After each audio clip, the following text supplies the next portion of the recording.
أعوذ بالله من الشيطان الرجيم. بسم الله الرحمن الرحيم. وإذ جعلنا البيت مثابة للناس وأمنا واتخذوا من مقام إبراهيم مصلى وعهدنا إلى إبراهيم وإسماعيل أن طهرا بيتي للطائفين والعاكفين والركع السجود. وإذ قال إبراهيم رب اجعل هذا بلدا آمنا وارزق أهله من الثمرات من آمن منهم بالله واليوم الآخر قال ومن كفر فأمتعه قليلا ثم أضطره إلى عذاب النار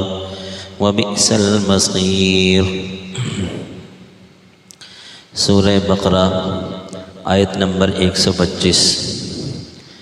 جس میں حضرت ابراہیم علیہ السلام کے ایک بہت بڑے کارنامے کا ذکر ہے۔ اصل بات تو یہ ہے کہ جب اللہ کے ہاں کوئی ہستی مقبول ہو جاتی ہے، جس کو اللہ تعالیٰ اپنی بارگاہ میں قبول فرما لیتے ہیں، تو اللہ تعالیٰ ان لوگوں کو ایسی نیکیوں کی توفیق عطا فرماتے ہیں کہ جو قیامت تک کے لیے صدقہ جاریہ بن جاتی ہے، اور ان نیکیوں کی برکت سے اللہ تعالیٰ ان کے درجات بلند کرتے رہتے ہیں۔ اور یہ آج تک یہ سلسلہ قائم ہے، یہ انبیاء کے ساتھ خاص نہیں، بلکہ آج بھی جو اللہ تعالیٰ کے نیک بندے ہیں، جو ایسے لوگ ہیں اخلاص کے ساتھ کوئی عمل کرتے ہیں، عام لوگ بھی کوئی اخلاص کے ساتھ عمل کرتے ہیں، تو اخلاص اللہ تعالیٰ کی بارگاہ میں بڑا قبول ہوتا ہے، بہت جلد قبول ہونے والا عمل ہوتا ہے، جس کے اندر اخلاص ہو، للہیت ہو، کہ صرف اور صرف اللہ تعالیٰ کو راضی کرنا ہی مقصود ہو، اور کچھ ہے مقصود ہی نہ ہو۔ تو جب بندہ ایسا عمل اللہ تعالیٰ کو پیش کرتا ہے نا، تو اللہ تعالیٰ پھر خود نیکیوں کی توفیق دیتے ہیں، ایسی نیکیوں کی توفیق دیتے ہیں کہ جو اس کے لیے صدقہ بن جاتی ہیں، اور وہ کیا ذریعہ بن جاتی ہیں، اور پھر اس کی وجہ سے درجات بلند ہو رہے ہیں۔ بعین ہی یہی معاملہ حضرت ابراہیم علیہ السلام کے ساتھ ہوا کہ اللہ تعالیٰ خود فرما رہے ہیں، جیسے پچھلے درس میں تھا، پچھلی آیت مبارکہ میں تھا نا، کہ اللہ تعالیٰ خود فرما رہے ہیں اذ ابتلی ابراہیم ربہ بکلمات، کہ اللہ تعالیٰ فرما رہے ہیں کہ ہم نے نا ابراہیم کی آزمائش کی، چند ایسے سخت احکامات بھیجے، سخت احکامات نازل کیے، ہم نے ان کی آزمائش کی اور وہ پورے اترے۔ اب ایک بندے کو آزمائشوں پہ آزمائش اتنا آزمایا جائے اور وہ اللہ تعالیٰ کے احکامات کو پورا کر رہا ہے، تو گویا کہ وہ بندہ مقبول عند اللہ ہو گیا۔ تو حضرت ابراہیم علیہ السلام جب انہوں نے یہ کام کیے، اپنی تمام احکامات کے اندر پورے اترے، تو اب ان سے بہت بڑا ایک کارنامہ سر انجام دلوایا گیا، وہ کیا تھا؟ بیت اللہ کی تعمیر۔ اور دیکھیے کہ ایک تو ہے کہ بیت اللہ بار بار جانا کتنی سعادت کی بات ہے کہ بندہ بیت اللہ بار بار جا رہا ہے، حج کر رہا ہے، عمرے کر رہا ہے، گویا کہ معاشرے کے اندر بھی اس کو معزز سمجھا جاتا ہے کہ یار یہ حاجی صاحب ہیں، الحاج صاحب ہیں جی، ماشاءاللہ بار بار حج کر رہے ہیں، بار بار عمرے کر رہے ہیں۔ گویا وہاں جانا ہی ایک عزت کا باعث بن گیا، اور جن کے ہاتھوں سے تعمیر ہوئی ان کا کیا مقام ہوگا؟ تو یہ کارنامہ سر انجام دلوایا کہ حضرت ابراہیم علیہ السلام کو اس نعمت کی توفیق دی گئی اور ان سے بیت اللہ کی تعمیر کروائی گئی۔ اسی کا یہاں پر ذکر ہے کہ یاد کریے اس وقت کو، جعلنا البیت مثابۃ للناس وامنا، کہ چونکہ ابراہیم علیہ السلام تو شام میں تھے، پہلے عراق میں تھے، پھر ہجرت کر کے شام آ گئے، پھر شام سے حکم ملا، جیسے پچھلے درس میں عرض کیا تھا کہ چھوٹا بچہ حضرت اسماعیل علیہ السلام، حضرت ہاجرہ، ان کو یہ بالکل سنگلاخ علاقہ تھا، خاردار کانٹے، جھاڑیاں، ایسی جگہ تھی بالکل بے آب و گیا، کوئی قسم سبزہ نہیں، کوئی پانی نہیں، تو یہاں پر حضرت جبرائیل علیہ السلام نے رہنمائی کی، شام سے چلے اور چھوٹے بچے کو اور اپنی بیوی کو یہاں اس کے قریب ہی، بالکل اس وقت تو بنیادیں نہیں تھیں، تو اس کے قریب ہی ایک جگہ پہ وہاں پر ٹھہرایا، اور ٹھہرانے کے بعد جو توشہ تھا، کھجوریں وغیرہ، پانی وغیرہ وہ دے دیا اور چل پڑے۔ تو وہاں پر اب وہ وہیں رہے حضرت اسماعیل علیہ السلام، اور پھر بڑے ہو گئے۔ جب وہاں پر زمزم کا چشمہ نکلا نا، کہ جیسے اس کی تفصیل پہلے بھی آ چکی ہے، تو اب وہاں پر جب پانی آ گیا نا، تو پہلے وقتوں میں ایسا ہوتا تھا کہ جہاں پانی ہوتا تھا نا، وہاں کئی لوگ آباد ہو جاتے کہ لوگ دیکھتے رہتے، چلیے کہیں پانی آ گیا۔ پانی کی علامت یہی ہوتی تھی کہ پرندوں کو آنا، کہ پرندے جو ہے نا ایک جگہ پہ آ رہے ہیں، جا رہے ہیں، آ رہے جا رہے ہیں، تو لوگوں کو اندازہ ہوتا ہے یہاں کوئی پانی نکل آیا ہے۔ تو چونکہ وہاں پہ پانی نکل آیا تھا، تو بنیادی چیز تو پانی ہے، پانی تو ایک ہر شے کی بنیادی چیز ہے۔ وَجَعَلْنَا مِنَ الْمَاءِ كُلَّ شَيْءٍ حَيٍّ،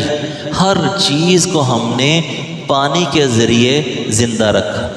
پانی ایک ذریعہ ہے زندہ رہنے کا۔ تو وہاں پھر آبادی ہو جاتی تھی۔ تو جب پانی نکل آیا تو وہاں پر قبیلہ جرہم ایک قبیلہ تھا، وہ لوگ آ کے آباد ہو گئے، اور اسباب کے درجے میں بھی ایسے ہی تھا کہ اب وہ چھوٹے بچے نے اور ہاجر نے قربانی تو دی، اور پھر اللہ تعالیٰ نے کیا ہے کہ ایسے لوگوں کا دل مائل کر دیا، اور وہاں ایک آبادی ہو گئی، وہ بھی مانوس ہو گئے۔ اور قبیلہ جرہم ہی کی ایک خاتون کے ساتھ حضرت اسماعیل علیہ السلام کی شادی ہوئی۔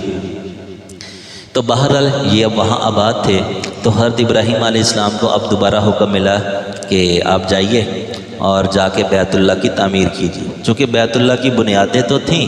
اور اوپر بالکل زمین پر غائب ہو چکا تھا۔ اب جب آئے ابراہیم علیہ السلام، تو حضرت جبرائیل علیہ السلام نے نشاندہی کر دی کہ یہ جگہ بنتی ہے۔ تو پھر آپ نے اپنے بیٹے اسماعیل علیہ السلام، بڑے جوان ہو چکے تھے، ان کو ساتھ لگایا اور تعمیر بیت اللہ کی کھدائی شروع کی کہ جو پرانی بنیادیں تھیں وہ ظاہر ہو گئی، اور پھر اس کے اوپر ایک کمرہ نما تعمیر کیا گیا۔ اسی کا ذکر یہاں پر ہے کہ یاد کیجیے اس وقت کو کہ ہم نے بنایا بیت مثابۃ للناس، لوگوں کے بار بار لوٹنے کی جگہ۔ یہ اللہ تعالیٰ فرما رہے ہیں کہ یہ جو بیت اللہ ہے نا، اس کی طرف جو ہے نا لوگوں کے دل مائل ہیں، لوگوں کی کشش ہے، اور اس کی وجہ جو ہے نا ایک یہ بھی لکھی جاتی ہے۔ قاری طیب صاحب رحمۃ اللہ علیہ فرماتے ہیں کہ جو مٹی ہے نا، یہ اصل بیت اللہ کے جو مرکزی جگہ ہے نا، زمین کا مرکزی حصہ وہ بیت اللہ کے نیچے ہے، وہاں سے اللہ تعالیٰ نے مرکزی حصے کو پیدا فرمایا، اور پھر جو ہے نا اس کو کھینچ کر زمین بنائی۔ تو گویا کہ اب یہ جو زمین ہے، اب انسان بھی مٹی سے بنا ہے، اور ہر چیز اپنی اصل کی طرف لوٹتی ہے۔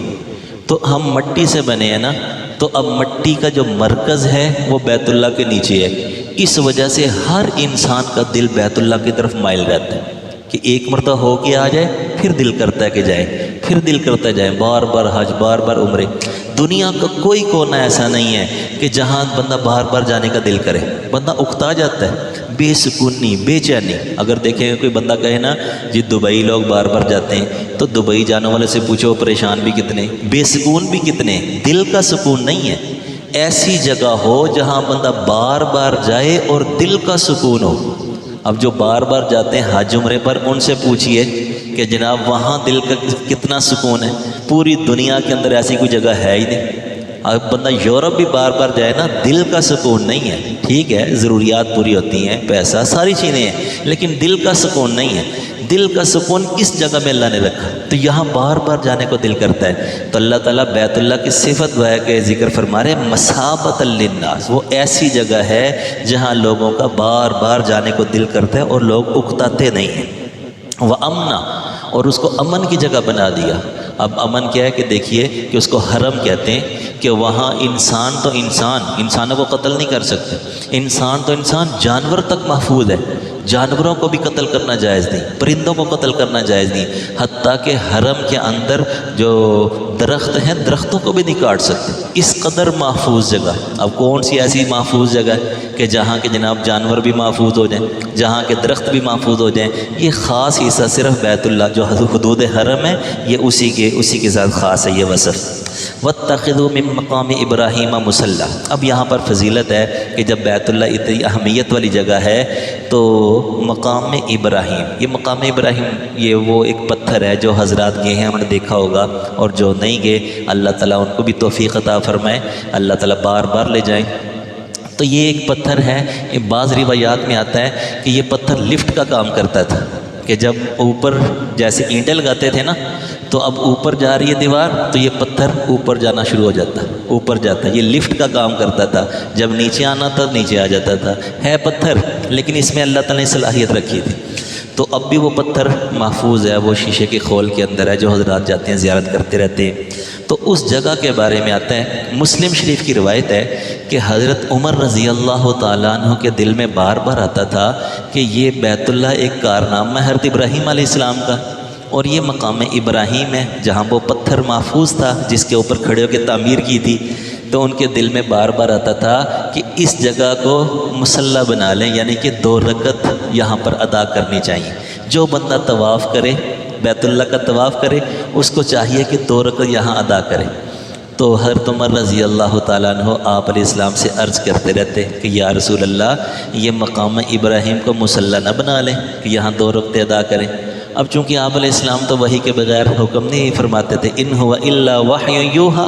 کہ وحی آئے گی تو حکم دیتے، تو وہ ان کے دل میں بار بار آ رہا تھا، یہاں تک کہ یہ آیت مبارکہ نازل ہو گئی کہ وَاتَّخِذُوا مِن مَقَامِ إِبْرَاهِيمَ مُصَلًّى، کہ تم جو ہے نا مقام ابراہیم کو مصلی بنا لو۔ اب جو بندہ بھی طواف کرے گا 2 رکعت نفل پڑھنا واجب ہے اس جگہ پہ، اس طرح سے پڑھیں کہ سامنے آگے مقام ابراہیم ہو اور پھر اس سے آگے بیت اللہ ہو۔ اب یہ وہاں پر واجب تو ہے 2 رکعت نفل پڑھنا، اس جگہ پہ پڑھنا مستحب ہے۔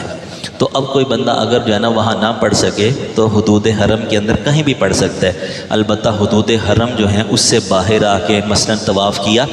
اور 2 رکعت بھول گیا، اس کو یاد آئی تو اپنے ملک میں بھی پڑھ سکتا ہے، اگرچہ پھر مکروہ ہے یعنی ثواب کم ملتا ہے۔ تو گویا کہ اصل جو ہے نا مستحب عمل یہ ہے کہ طواف کرنے کے بعد مقام ابراہیم پر 2 نفل ادا کیے جائیں۔ تو اللہ تعالیٰ فرماتے ہیں کہ مقام ابراہیم کو مصلی نماز کی جگہ بنا لو۔ وَعَهِدْنَا إِلَىٰ إِبْرَاهِيمَ وَإِسْمَاعِيلَ أَن طَهِّرَا بَيْتِيَ لِلطَّائِفِينَ، اور ہم نے حکم بھیجا ابراہیم اور اسماعیل کی طرف کہ ان طَهِّرَا بَيْتِي، کہ میرے گھر کو پاک کر دے طواف کرنے والوں کے لیے، عاکفین اعتکاف کرنے والوں کے لیے، وَالرُّكَّعِ السُّجُودِ، اور رکوع کرنے والے، سجدے کرنے والے، گویا کہ جو نمازیں پڑھتے ان سب کے لیے میرے گھر کو پاک کر دو۔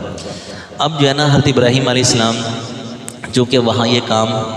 بیت اللہ کی تعمیر ہو گئی، تو اب یہ جو اگلی آیت ہے نا اس کے بارے میں آتا ہے کہ جب انہوں نے چھوڑا نا حضرت ابراہیم علیہ السلام نے اپنے بیوی اور بچوں کو، حضرت اسماعیل علیہ السلام کو وہاں پہ چھوڑا، تو چونکہ کوئی انسان چرند پرند تھا ہی نہیں، تو اب وہاں سے چل دیے، ان کے سامنے تو چل دیے، پھر ایک ایسی جگہ پہ کہ جہاں اب بیوی بچوں پر نظر نہیں پڑ رہی تھی، نہ ان کو نظر آ رہے تھے۔ ہوتا ہے نا کہ باپ رک جائے تو ان کے دل میں پھر امید پیدا ہو جائے کہ شاید واپس لے جائیں، یہاں تو زندگی گزارنا ہی ناممکن تھا نا، ناممکن تھا، مشکل بھی نہیں جناب۔ تو اب وہاں نہیں رکے بلکہ ایسی جگہ پہ رکے کہ جہاں اب بیوی بچوں کی نظر نہیں پڑ رہی اور ان کی نظر بھی نہیں پڑ رہی۔ اب وہاں کھڑے ہو کے یہ دعا کی کہ یا اللہ رب اجعل ھذا بلدا آمنا، یا اللہ پاک میں تو تیرے حوالے کر کے جا رہا ہوں۔ اب یہاں انسان تو انسان، لازم بات ہے ایسی جگہوں پہ سانپ بچھو بھی ہوتے ہیں اور بالکل چھوٹا بچہ اور ایک خاتون ہے، تو یا اللہ پاک اس جگہ کو امن والا بنا دے۔ اب یہ دعا قبول ہوئی، آخر کار وہ امن والی جگہ بنی اور اس کو حرم قرار دیا گیا، اور دعا کی وَارْزُقْ أَهْلَهُ مِنَ الثَّمَرَاتِ، یا اللہ اس کے رہنے والوں کو ثمرات دیجیے۔ اب وہاں پر تو بالکل سنگلاخ تھا نا اور بے آب ہو گیا، باغ تو دور کی بات۔ اب یہ ایسی دعا قبول ہوئی کہ آج بھی دیکھیں گے نا تو مکہ مکرمہ میں باغ نہیں ہے، وہ چونکہ ایک علاقہ ہی ایسا ہے، سخت زمین ہے، پہاڑی علاقہ ہے، تو وہاں تو سبزہ ہوتا ہی نہیں، بلکہ انہوں نے کیا کیا، سعودی حکومت نے باہر سے وہ مٹی لا کے نا، تو جہاں درخت لگائے ہیں وہ مٹی بھی نیچے سے تبدیل کی ہے، اتنی مٹی تبدیل کر کے پورا درخت لگاتے ہیں جو درخت ہمیں نظر آتے ہیں، کیونکہ مکہ مکرمہ کی جو مٹی ہے وہ پتھریلی مٹی ہے، وہاں سبزہ نہیں اگتا۔ تو اللہ تعالیٰ نے دعا اس طرح قبول فرمائی کہ آج بھی وہاں باغات نہیں ہیں، لیکن مکہ مکرمہ میں پوری دنیا کے پھل ملتے ہیں، اور دنیا میں کوئی کونا ایسا نہیں ہے جہاں پوری دنیا کے پھل ہوں۔ اس کی ایک وجہ یہ بھی ہے کہ یہاں چونکہ پوری دنیا کے لوگ آتے ہیں نا، تو پوری دنیا کے لوگ آتے ہیں، تو اب ایک چیز مارکیٹ میں آ رہی ہے، اس کی ڈیمانڈ ہوگی تو لوگ منگوائیں گے نا، تو پوری دنیا کے لوگ آ رہے ہیں، تو پوری دنیا کا پھل بھی یہاں پر موجود ہے، ہر وقت موجود رہتا ہے۔ اور اصل میں یہ دعا ہے حضرت ابراہیم علیہ السلام کی کہ وہاں نہیں ہے باغات لیکن پھل موجود ہے، وَارْزُقْ أَهْلَهُ مِنَ الثَّمَرَاتِ، اور ان کے رہنے والوں کو پھل دیجئے۔ اور پھر یہ کہا کہ یا اللہ یہ پھل ان کو دینا، من آمن منہم باللہ والیوم الآخر،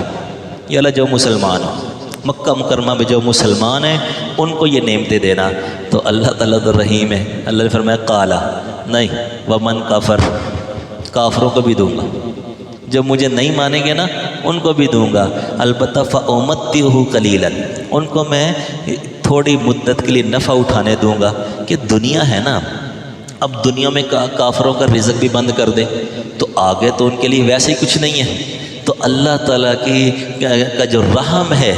اللہ تعالیٰ کے رحم نے تقاضا کیا کہ کافروں پر دنیا میں کوئی چیز بند نہیں کرتے۔ اب دیکھیں گے نا آپ، تو کافر جو نا دنیاوی اعتبار سے بڑے خوشحال ہیں، بظاہر دیکھنے کو نا بہت خوشحال ہے، حالانکہ وہاں خودکشی کی ریشو بھی بہت زیادہ ہے، تو وہ بظاہر خوشحال کیوں ہے کہ اللہ تعالیٰ فرما رہے ہیں فَأُمَتِّعُهُ قَلِيلًا، کہ دنیا ہی دنیا تو ہے، آگے تو ان کے لیے کچھ بھی نہیں، پھر ہمیشہ ہمیشہ کی جہنم۔ تو ابراہیم علیہ السلام نے تو کہا تھا کہ یا اللہ صرف مسلمانوں کو دینا جو تجھ پر ایمان رکھیں، اللہ نے فرمایا نہیں، ومن کفر، کافروں کو بھی دوں گا، البتہ تھوڑی مدت نا فائدہ اٹھا لیں، اور اس کے بعد کیا ہے کہ میں ان کو کھینچوں گا عذاب کی طرف، ثم اضطرہ الی عذاب النار، دنیا میں فائدہ اٹھا لیں گے، تھوڑا بہت اٹھانا ہے، اس کے بعد میں ان کو کھینچ لوں گا جہنم کے عذاب کی طرف، وبئس المصیر، اور بڑا ہی برا ٹھکانہ ہے، جہنم کو رہنے کی جگہ تھوڑی ہے۔ تو اس لیے اللہ نے فرمایا کہ آگے تو آگ ہی آگ ہے، چلو یہاں نفع اٹھانے دیں۔ تو بہرحال اصل جو نفع اٹھاتے ہیں وہ تو مسلمان ہیں کہ اللہ تعالیٰ ان کو سکون کی حالت میں دنیاوی نعمتیں بھی دیتے ہیں، پھر آخرت میں مزے تو ہیں ہی ہیں۔ اللہ تعالیٰ سے دعا ہے جو کہا سنا، اللہ تعالیٰ اس کو سمجھنے، اس پر عمل کرنے کی توفیق عطا فرمائے۔ وآخر دعوانا الحمدللہ رب العالمین۔